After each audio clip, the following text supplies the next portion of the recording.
12번째, 이 율법의 말씀을 행동에 옮기지 않는 자는 저주를 받는다라고 신명기 27장 26절에 말씀하고 있습니다.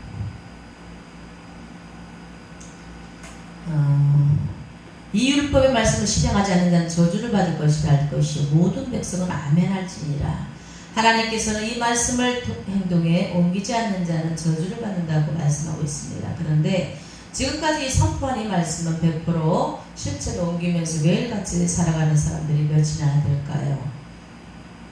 우리는 이 죄에서 벗어날 수 없는 존재들입니다. 만약에 이것을 다 지킬 수 있다고 말하는 자들은 둘 중에 하나입니다. 교만한 사람이지 않으면 예수 그리스도 안에서 구원을 얻은 백성으로서 죄를 씻김을 받은 사람의 둘 중에 한 명이겠습니다. 우리는 이 율법의 말씀을 온전하게 다 지킬 수 있을까요? 전혀 그렇지 않습니다. 그러면 우리는 저주를 받을 자라는 것을 잊어서는 안 된다는 것입니다. 특이한 것이 하나 있습니다. 그린신산에서 축복을 선포하라고 했는데 그린신산에서는 제단을 만들지 않았습니다. 그런데 에발산에서 저주를 선포하는데 이곳에는 제단을 쌓았습니다. 그 이유가 무엇이었을까요?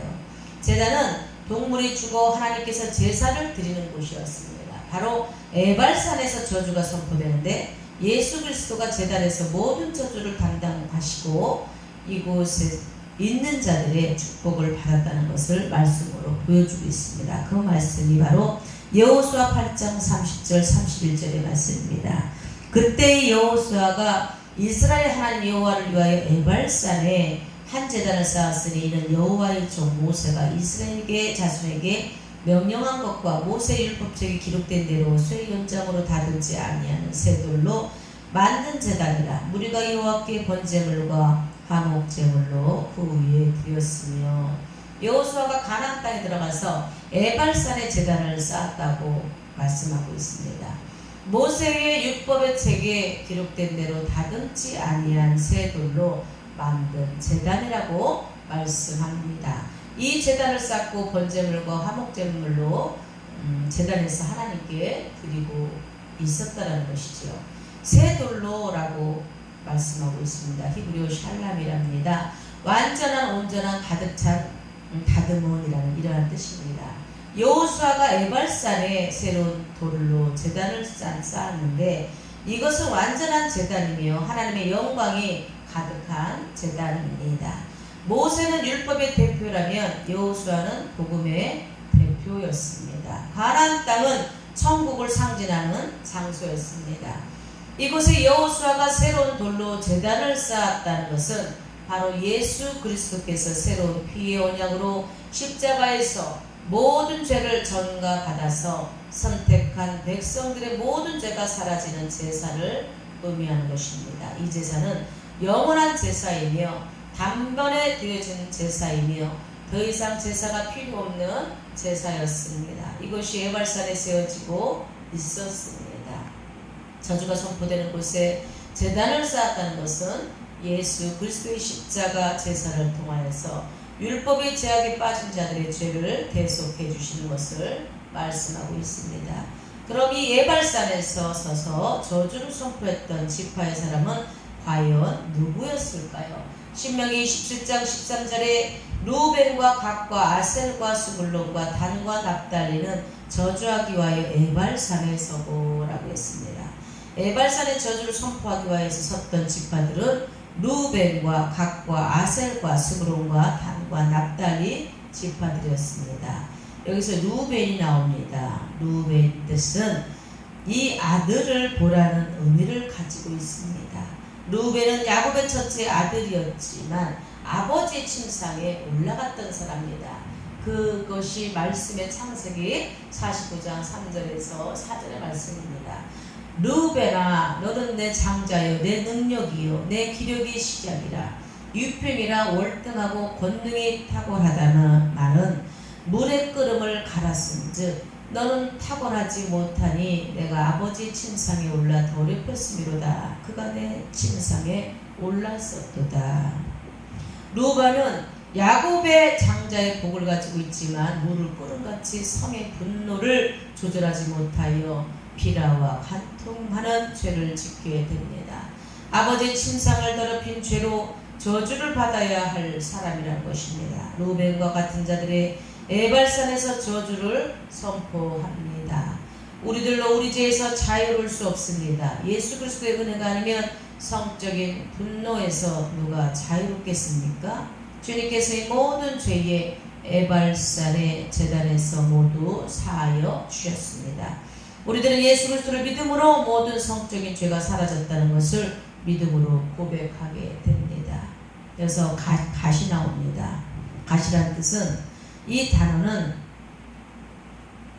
구두라고 압력을 가하다, 공격하다는 뜻에서 유래된 말입니다. 갓지파는 힘이 있는 지파로서 공격을 받으나 도리어 자신의 힘으로 공격을 하여 빼앗는 지파로 예언되어 있었습니다. 이 자신의 힘을 의지하여 교만하고 남을 괴롭히는 자들은 에발산에서 저주를 선포하게 됩니다. 세상에 권세가 있다고 권력을 함부로 남용하여 남을 괴롭히는 자들은 반드시 저주를 받을 수밖에 없다라는 말씀입니다. 그러나 우리 예수 그리스도께서 예발산에서 저주를 받으심으로 저주가 끊어졌다는 것을 말씀으로 선포하고 있습니다.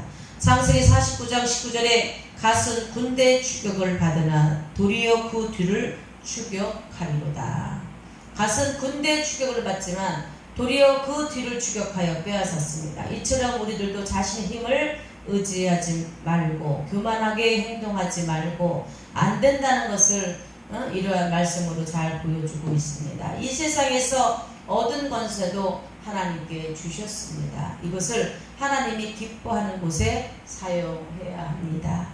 여기서 아셀이라는 뜻이 나옵니다. 이 단어는 바로 가다, 성공하다, 형통하다는 뜻에서 나오는 아셀 지파의 그 땅을 분배받을 때에도 좋은 땅을 받게 되었다는 것입니다. 지중해 해변 드로와 시돈을 포함한 땅을 받았다는 것입니다. 야곱은 아셀에게 예언할 때에 왕의 수라상을 차린다라고 말씀하고 있습니다. 그 말씀이 창세기 49장 20절의 말씀입니다.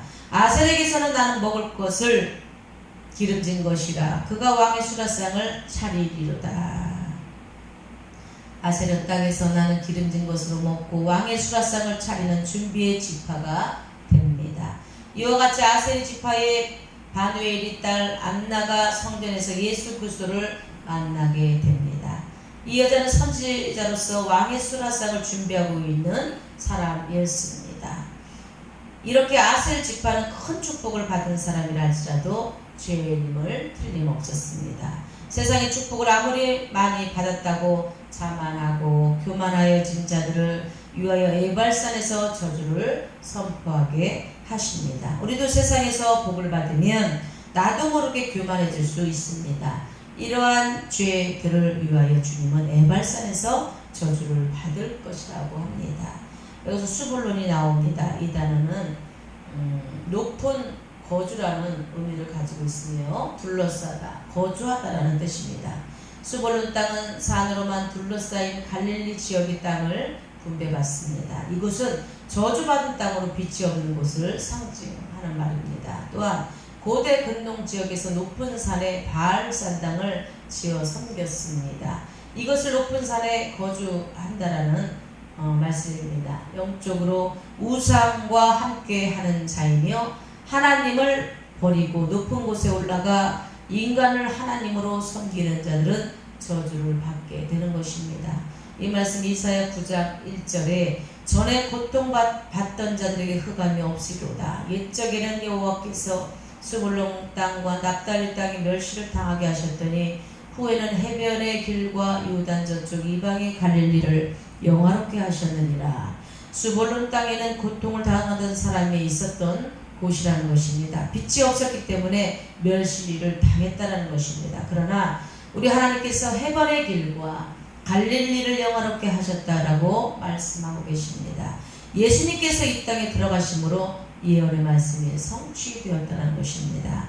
마태복음 4장 13절 14절에 나사렛을 떠나 수불론과 납달리 지경에 해변에 있는 가버나움에 가서 사시니 이는 선지자 이사야를 통하여 하신 말씀을 이루하심이라 일렀으되.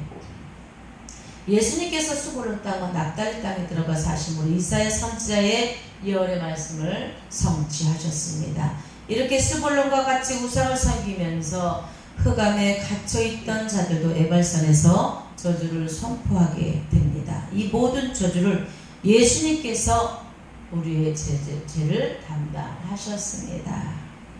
여기서 단이라는 뜻이 나옵니다. 통치하다, 규정하다, 심판하다는 뜻입니다. 단지파 같은 동족을 심판하던 사람입니다. 단지파에서 나오는 인물이 바로 삼손이 나오게 됩니다. 창세기 49장 16절 10절에 단은 이스라엘 한 지파같이 그의 백성을 심판하리이다. 단은 길섬의 뱀이요 새길의 독사로다. 말굽을 물어서 그 탄 자를 뒤로 떨어지게 하리로다. 단은 이스라엘 한 지파같이 자신의 백성을 심판하는 자들입니다. 통제하고 심판하여 독사같이 말을 탄 자들을 떨어지게 하는 사람입니다. 단지파는 계시록에서 말씀이 나오는데 이마에 입맞은 지파에서도 빠져 있습니다. 우상을 섬기기 위하여 하나님께서 주신 땅을 버리고 북쪽으로 올라가 자신들의 우상을 섬기면서 영역을 만들어 지파가 단지파입니다. 이런 자들도 에발산에서 저주를 선포하게 되는 것입니다. 예수 그리스도를 섬기지 않고 인간을 우상하여 섬겼던 자들의 저주를 예수님께서 대신 받으시는 것입니다. 납달리라는 말이 나옵니다. 납달리라는 뜻은 교활하게 속이다, 광교하다는 뜻에서 납달리는 암사슴과 같으며 아름다운 소리를 낸다고 했습니다. 창세기 49장 21절에 납달리는 노인 암사슴이라 아름다운 소리를 발하는도다. 납달리가 의미하는 것은 교활하게 사람을 속여 사기를 치고 겉으로는 아름다운 소리를 내면서 속으로 강교하여 사람을 사기치는 사람들을 의미합니다. 이러한 자들도 에발산에서 저주를 선포합니다.